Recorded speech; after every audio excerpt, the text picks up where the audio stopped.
Welcome to Moving Forward for Life with Rosita. Discover your way home. You know, one thing that is constant in life is there will always be change. And changes could be buying or selling a home, the loss of a loved one, marriage, divorce, it goes on.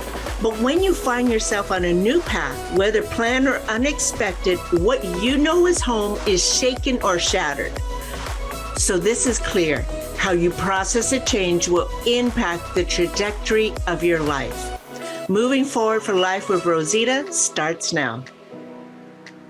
Hi, and welcome to Moving Forward for Life with Rosita. Discover your way home. I'm Rosita, your discovery coach and realtor, and I partner with my clients to help them find their way home, whether that's a physical home or the home in them. Today, our topic is winning in the current real estate market. And today we have a returning guest, Christina Smith. Hello. Hi. Christina is a longtime realtor, like 20 plus years. Yeah, okay. I didn't want to give any specifics. And she is basically a lifelong resident here in San Diego. Mm-hmm. So her parents had a company in real estate. She's been in it forever. Yeah. And so I just want to welcome her today. We're going to be talking about a lot of things, so get ready to take notes. And let's get started, Christina. You want to share anything about yourself other than what's in your bio? I mean, I've, like you said, been a realtor for 20 plus years. I started when I was 19. My mom, got me into it under the guise of, as she did with all my other siblings, like, hey, you can help me out with my real estate business. And then got my license and I was ready to go. And she was like, oh no, real estate's a hassle. You got to get your own clients. So now everyone's in real estate and I can't get any clients from my family. So I forgot to tell you about that part. Yeah. But I've learned a lot from them, and being in the business, in the real estate business, a lot of what is based off of personal experience. And if you're going to learn real estate, you have to be practicing real estate to learn it. Yeah, because there's no other way. Life is the best experience. Yeah. And each client is completely different. Exactly. It's not a cookie cutter. I always get tickled when people say, hey, I'm getting ready to retire. And, I just want to do a kickback job. So what's it like being a realtor? And I thought, not kickback. That's for sure. Nope. Yeah, because the perception is we just go out, network, party, meet people. Wouldn't that be wonderful? Wouldn't that be so great if that's what this business was all about? Let's throw the fairy dust on it and the realtor fairy dust and let it happen. Yeah. Once in a while you get one where you're like, you show them one house and they're like, this is the one. And you're like, really? And then it closes in 18 days and you're like, there were no issues. You're just confused. It's confusing when something goes right in this line of work. Right. And so, this is a great time to share what you were talking about, one of your podcasts. Oh, the real estate is crazy. Yes. Oh my gosh. You got to watch your podcast. It is absolutely true to life because these stories cannot be made up. You can't. Really, what it was, the inspiration for the podcast was the fact that I was watching one of the millionaire listing shows, and I think it was Josh Flagg, and he was getting a massage while he was talking to another realtor making a deal close. And I was like, that is just not what happens in our line of work. And people think this is the reality. And then they're like, oh, he made $300,000. Right. And the public connects massage with $300,000 in real estate. Yeah. And that's not the reality of our business. Right. So I started Real Estate is Crazy as a way for not just realtors, but like vendors and people in this industry to share the craziest stories that have happened to them. And it really teaches you how realtors navigate these challenges that are completely unexpected for our clients. Right. And it's a big dose of reality. So I would check it out. We got some crazy stories on there. So let's get into it, because this market, you were on the podcast when the market just shifted, Yeah. when the interest rates blasted up, and then the buyer pool decreased so much. Yeah. But there's, and the inventory was still tight, right? But Yes. I mean, there's still sales going on. So Yeah. Yeah. let's talk about where it's at right now. I'm very excited because my buyer clients are actually winning the deal, where like I spent a good almost 2 years really unable to get my clients under contract because they didn't have, $100,000 over asking, and they weren't able to waive appraisals and waive inspections and do all these things. Right. So the market has really shifted on both sides.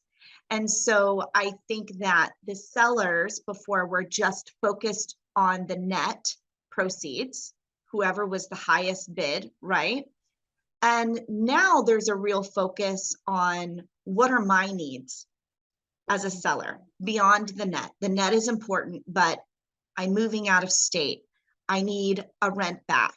I need a quick closing.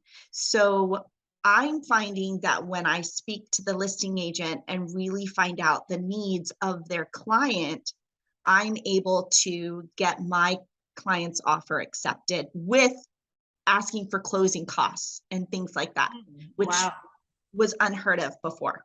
Right. And I think that, so while we're on the topic of sellers, I mean, I think it's super important that they understand the market has shifted. It's not the dream market that we had during COVID, where you could ask for anything, get $100,000 over the appraisal price, all that. It's not that market anymore. No, it's So not. it's super important that we educate them on where the market is at, and that they price according to what's currently going on in the market. Because what I'm seeing is that there's a lot of adjustments in the price. I'm going to put it like that, right? Yes, price adjustments. $50,000 down, or a decrease of 100,000 in the higher price homes. So it's important, I think, that us realtors educate the sellers to let them know what the actual, or not actual, but the current market value is for their home according to the market stats, and understand what they need, like you were saying, the rent back, the whatever else that they would need. Yeah, and I think also understanding as a realtor who's taking a listing that this shift has been difficult for our clients who are selling to grasp onto. It's disappointing because they feel like they missed the boat, when the actuality of this is that they haven't missed the boat. This is actually a good time because it was almost impossible for people before to sell and buy, because all right, it's easy for you to sell, but can you even find a property? A lot of people moved in with family. They had to wait a year, then prices went up, so then they were paying more money. They were still struggling to get their offer accepted. Some people had to rent. Then the rental market went crazy and there weren't enough rentals for people. Now it's a balanced market, which means it's possible for you to not just buy, but to sell, but simultaneously buy and transition into the next home smoothly, which is far less stressful for people. So I really love a balanced market where there's like a little give and a little take. Right, because now there's a means to move into another place, where before it was like impossible. Okay, I got the price I wanted, but really you're spending it all in renting another place. Yes. And that's just money down the drain. Yeah. So this is a better market for everybody, I think, but because of the higher interest rates, that poses a challenge to a lot of buyers. It does, because you then need to adjust down your price point. But whenever that happens, you also start to see values start to adjust down. So it balances out. You might be selling your home for less than you would have 5 months ago, but you're also buying your home for less than you would have 5 months ago. And you're not competing with as many people, so you're more likely to get a credit. the last 2 deals I closed for buyers, they've gotten credits towards their closing costs. So that's been extremely helpful for them. Oh, yeah. Every penny counts. Oh, yeah. But I've been talking to a couple lenders, and they said there are other options for buyers right now. And of course, that's up to the buyer. You have the fixed rate loan. And then you also have the ARM, where it adjusts after a number of years, where you can get into a home. You know, the ARM loan, the adjusted rate mortgage, helps, but you know, that is truly a personal choice for the buyer. It is. It's definitely a personal choice. And having a lender who's going to educate them on what that means for the long term is extremely important. I'm a traditional person. I like fixed, solid, steady. So even though there are these options, you just need to weigh them side by side and make the best decision for you and your family, and not be emotional about it. Because you gotta buy for the long term. As much as people want to predict what the market's going to do, I've heard a lot about like, oh, the bubble's going to burst and the market's going to crash. I have people that said that 6 years ago. We are never going to have the level of adjustment that we had when, back in 2008, 2009. That was all about lending guidelines. We don't have those issues anymore. Lending guidelines are very, very strict now. So you're just not going to see that kind of adjustment. When interest rates go up, prices go down. Right. And it's all people have equity in their house now. Yeah. Where back then in 2008, when the market did crash, everybody that had to sell was underwater. Yeah. Mm-hmm. So it's quite a different market, even with the COVID situation, and people lost their jobs or, was on furlough or whatever. They were able, because the market, it kept adjusting to higher and higher values. So they didn't have to foreclose. Right. Very, very different market. Yeah. But you touched upon the whole renting, right? So I want to touch upon that a little bit, because I did some research on prices to rent in San Diego for just 3-bedroom, 2-bath. That's just and so houses go from a low rent, the low point is $3,095 up to $13K. Of course, you're in La Jolla. Of course, you're across the street from the beach with that kind of rent price. And then townhomes are the lowest $3,500 to rent up to $7K, and condos $3,640 up to about $3,800 to rent. Yeah. If you buy, then you're talking about, let's just say you qualify for a loan of $450K at 5.5% with a 3.5% down of $16,000. Your estimated payment is $3,137. I mean, the difference between renting and buying then is quite sufficient. And a lot of buyers get, of course, scared for the 3.5% down. Apparently, if you are paying rent of $3,500 and up, you can afford the monthly mortgage payment. It's just the down, I think, that people get kind of worried about. Now, what suggestions do you have to get that down payment? Well, there's a couple things that you can do. So there are some low down payment options. There's 3% conventional, there's 3.5% FHA. If you've ever served in the military, there are 0% down VA. You can receive a gift from family members if someone wants to provide a gift. You can tap into a 401k. Sorry, I had some people in the background. You can tap into a 401k, and there are different options for that. I think you can do it interest-free, or you can pay it back over time. Right. There are all these questions that you can ask your lender on different ways that you can build up a down payment. And once you start thinking about wanting to buy a home, I always recommend reviewing everything that you've spent money on for the last 6 months to a year. I actually did this for myself because I wasn't really paying attention to how much I was spending. We're on the go all the time. You grab food. when I started reviewing my budget, I realized I was spending $600 to $800 a month on fast food and eating out. Wow. Yeah, we just don't, because we're so fast paced nowadays. Yeah. I mean, even when, I have kids I have to pick up from school and they're like, oh, we're hungry. And you go get something from Jack in the Box, you're looking at an average of $15 to $20. Right. Just for something quick. So, you can imagine what would a difference of $500 putting away in your savings account every month do? And then you start reassessing what you're spending on insurance. Start quoting different insurance companies, seeing if you can get a competitive rate and getting that payment lower. Just review everything in your finances, see if it's something you need, subscriptions, things like that, because all of those things start to add up, and all of that money could be saving towards a down payment. Right.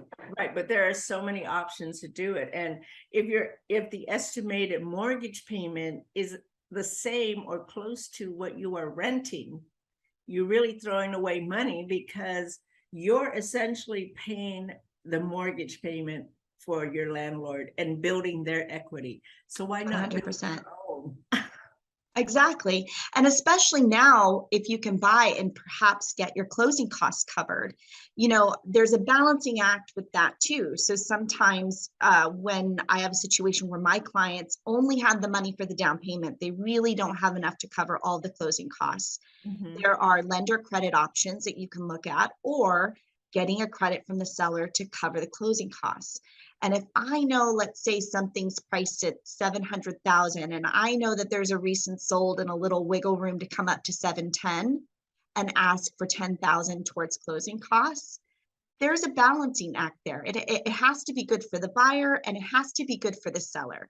So if you're going to go in and ask, 680 and ask for closing costs, that's probably not going to work. You're probably going to irritate the seller and the agent, and they're going to just tell you to kick rocks and get out of here.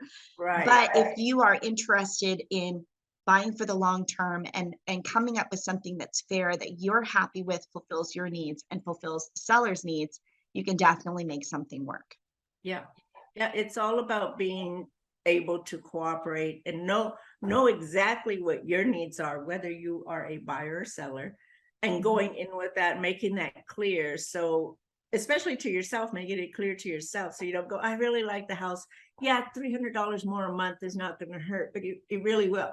Yeah. So you end up being house poor, you got the house, but now you're house poor. So there's a lot that goes into buying a home. Well, having a budget is extremely important, but understand or knowing how that new budget will feel if you're paying $3,000 in rent, and then you're going to a mortgage that even if you can afford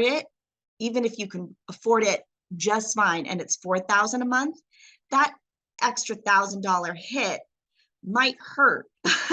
And you don't want to figure that out after you've bought the home. So I always recommend people take that $1,000 while we're searching for properties, put it aside, put it in a savings account, and just see how it feels not having access to that money. And if you can't do it, because keep in mind, banks don't factor in things like gas, food, utilities, child expenses, entertainment expenses. Hey, if traveling is a huge priority to you and your partner, Right.